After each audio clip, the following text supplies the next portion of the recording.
about why you do not follow the sunset review laws. And we have probabilities of some of our licenses of less than 1%.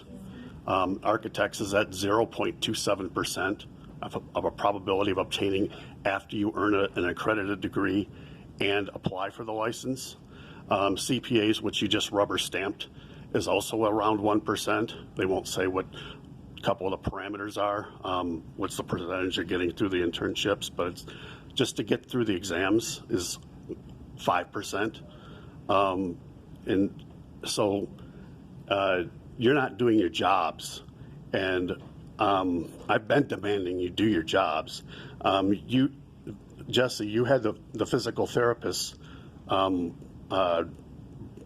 sunset review in the 2018 session. I listened to that. You threw that hearing for $100. You took $100 from that pack and you threw it. You didn't even say anything about 6B, the 10 criteria in that. And can you tell me how we have a homeless problem, yet all the bankers that regulate themselves are all bank presidents? How do they regulate themselves? And you allow it. That was 100 to nothing. Do you have a question there? Why aren't you doing your jobs? Let me address the background on this one. I appreciate that question. So when we regulate professional occupations in Colorado, there is a standard that says that you're supposed to minimally regulate unless there is a potential danger to health, safety, or welfare. The challenge with this is that is subjective. When does something constitute a danger to someone's health? So when you talk about licensing, here's an easy one. This is a giveaway. I'm a former structural engineer. I had to be licensed because my job was to make sure buildings didn't fall down, right? And so they wanted to make sure that I was doing my continuing education, that I was passing the test, that I had worked under a professional engineer for 4 years before doing that. There have been varying degrees of safety concerns that have gone into these kinds of things. And some of them have been really difficult conversations. I carried the sunset for landscape architects a few years ago. Just no public safety. On the surface, there were some who said this does not constitute a major public safety concern if a landscape architect is not licensed.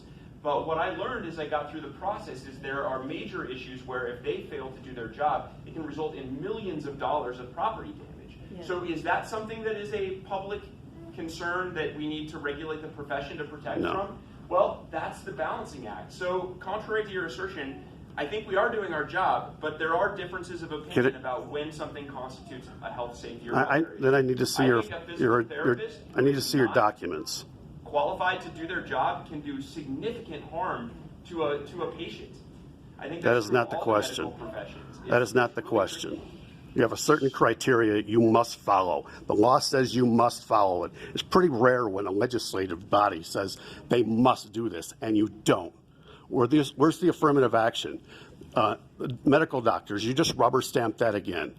41 straight years, there have been black medical doctors have been 3.8%. It has not moved in 41 straight years. There are more black women medical doctors, but we have less men. Are these quotas for white men? Yeah, there's only 16 black architects in the whole state out of 7,205.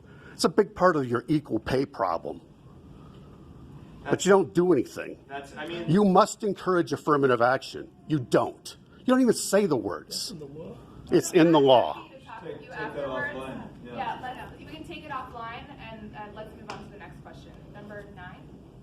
That was